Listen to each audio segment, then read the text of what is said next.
Going back to the last year's recruiting class, the 2025 class, Alex, signed 26 kids. 13 of them were 4 or 5 stars. So that's a 50% ratio. If you go back to the 2024 class, and Alex, this is kind of when we started together, and we just talked about how it is a small class, but it is a really good class. Mm-hmm. And of those 15 signees, 10 were a composite 4 or 5 stars. So 66.7% blue chip ratio. So if everything holds and the Gamecocks add no more recruits, the blue chip ratio of the last 3 high school classes is 59.2. And 60 to 70% is evidently where you want to be a perennial national title contender. So you can go ahead, Alex. To your point about that 24 class, I mean, look at who was in that class and what they've been able to do so far. Dylan Stewart, I mean, God, enough said. Josiah Thompson, Michael Smith, Fred Johnson, like the top end of that class so far from a rankings perspective has really, shown out in their rankings. I think that's one thing that you see, like that you kind of talk about from a coaching staff evaluating, finding maybe the diamonds in the rough. But you also have to evaluate the, high 4-star guys or the 5-star guys to make sure that that's, they are that good. And I think you've seen South Carolina staff do that very well. A lot of those top end guys and a lot of their classes have, really, risen up to their rankings. And I think a lot of that is the way they recruit too, Alex, that they start these relationships so young that they get to watch the maturity and the body growth and the skill growth. And by the time a kid gets his 4-star ranking, oftentimes the Gamecock coaching staff already has them on their board ranked in a particular order. But yeah, I just think that's so interesting, Alex. That's, hovering at, 60%. And, the Gamecocks are going to get at least a couple more 4 stars, I would imagine. And you don't know how big the class gets. If it gets to 20, you get 2 more 4 stars and you're above 50% again for the 3rd consecutive year.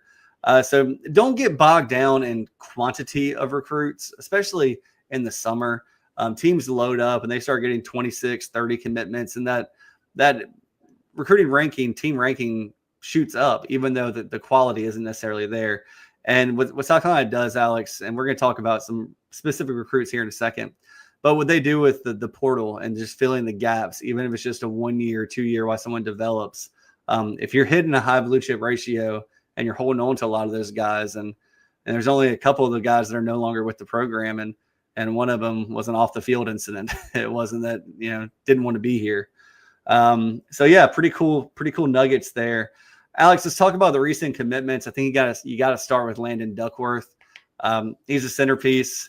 We've all known about Landon Duckworth for feels like 2 years now, but can you take us through this recruitment saga and how we ended up where we ended up?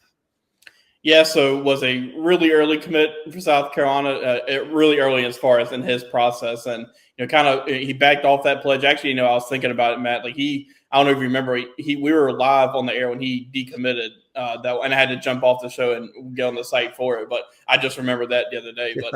But he backed off the pledge and, had to go through the coaching changes really with South Carolina from, Dowell Loggins was one kind of leading that recruitment. And, South Carolina really just stayed in the hunt. I think that's, Shane Beamer played a part in that with the way he recruited Landon Duckworth. And then I think Mike Schuler really, started building that relationship and they really just continued to grow. And, it came down to South Carolina and Auburn. Ole Miss was also in there for a while, and Florida State as well. But, it came down to South Carolina and Auburn, and then South Carolina, after that official visit, started feeling really good about their chances to land him. And he still had that unofficial to Auburn, but then, came back around to South Carolina that final weekend for the dead period. And it was trending South Carolina's way for a while. And just, a really, we've talked about it, like a really big get because he can do it all. Really, he's talented he has a talented arm, but also can do it with his legs. And I think just kind of fits what they're trying to do in the system offensively.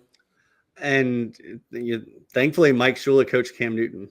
I'll say that because Lenore Sellers mentioned that SEC Media Days, and Landon Duckworth is in the same mold. Maybe not quite as big as Cam by the time he got back to Auburn or even as a high school recruit, but a kid that can move, and he's going to get those Lenore Sellers comparisons. I didn't think that it was fair that Luke Doty got Connor Shaw comparisons, or Steven Garcia got Steve Tannehill comparisons. They're all different players, and they're all great in their own way. But Landon Duckworth certainly is one that moves the needle. And I think, one thing that, I mentioned this earlier today, like, I think one thing for Landon that's kind of sticks out for what South Carolina looks for is, Shane Beamer's talked about multiple times with Cutter Woods and Lenore is like, those guys are winners. Cutter Woods is a state champion, Lenore Sellers is a state champion. Landon Duckworth is the same exact thing. He's winning state titles in football at Jackson High School in Alabama. I think he's won a state title in track and basketball as well. So he's a winner, and I think just kind of fits exactly what they're looking for from all things. That just in his game too. Like I mentioned, he went to the Elite 11 camp last month, and that camp is so kind of structured, just almost more for I'm a pocket passer type of thing. But he showed out through the arm, like he was named to the Elite 11 class, and that just goes along with what he can do with his legs. So just a really good get for South Carolina.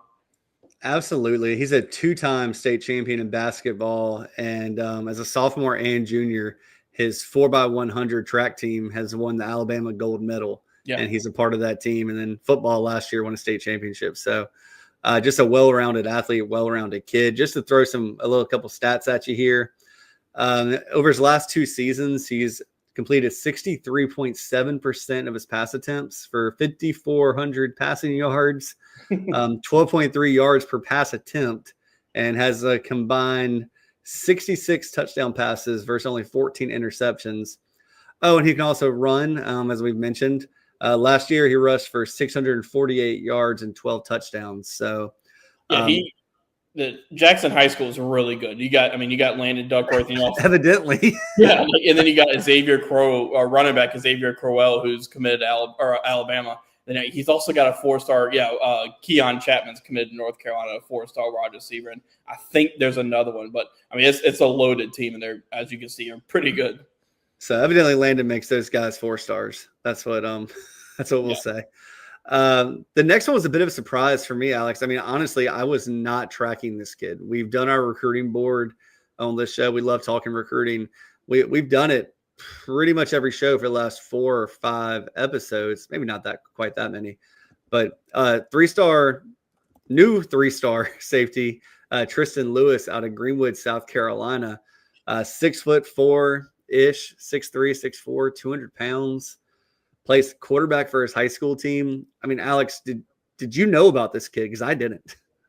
Knew a little bit about him, and then he came in the summer for camp, and you really started to hear like there was a lot of momentum there. Just you wanted, or at least something that you wanted to track, and South kind of saw him. I think came in for a camp and then brought him back in, and really liked what they saw, and then it was one of those that was kind of like an old school recruitment. I think that he got the offer, and that same day, not too long, he was ready to commit. So I think you knew that was, South Carolina was the place he wanted to be, but really, really intriguing. Like you mentioned the size, like he's 6'3.5", 200. Kind of, we talk about all the time exactly what touring grade looks for in the secondary, and guy that is also an athlete, as we mentioned. Like he can. I think he hit 92 or 93 on the mound here on one of these past weekends. So just a really interesting athlete. And you see some similarities just from like how our recruitment goes. Like DQ Smith was the same type of thing. Tristan played some quarterback at Greenwood. DQ Smith played quarterback at Spring Valley before South Carolina moved into safety. Like, obviously, from a 6'3.5", that I'm not comparing him to Nick Emenwari, but you see some of the from a size perspective the same thing. So it's one of those things that it's an under the radar South Carolina in-state pickup for South Carolina that a lot of times has worked out for this staff. Yeah, and some sources have very casually thrown out some Stephon Gilmore comparisons at the way that he has to play quarterback for his high school team because he's the best athlete on the team. Yeah. And some colleges were actually recruiting him and evaluating him as a quarterback. And if you can sling a baseball in 92, 93, I'm pretty sure you can sling a football as well. I don't want to say that this was 100%. They missed on Tamarian Watkins, so let's go find a Tamarian Watkins type. But if you're going to miss, and I'll say miss right now, that I don't think that recruitment is over. But if you're going to miss a couple of days later and pick up a project like this, I mean, you said it. It's a Torian Gray special. Yeah, I mean, it's a guy that he was unranked before committing to South Carolina. And once South Carolina started to get on the radar, like he's a guy that when the national kind of evaluators looked at him, like went ranked straight up to an 88. Right? It was a 3-star, which 2 spots away from a 4-star. Like you can see that there's, in this film, there's a lot there to like, and pretty South Carolina just evaluated him pretty early and found out. And as we've mentioned, Torian Gray knows what he's looking for in those secondary members, and it seems like he fits that perfectly. I agree. And look, if you're going to go take a kid out of Greenwood High School and that's a safety, I think that there's a good track record there with DJ Swearinger out of Greenwood, who South Carolina flipped from Tennessee.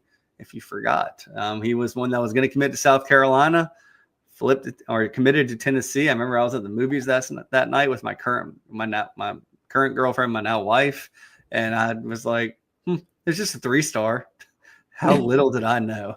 How little did I know?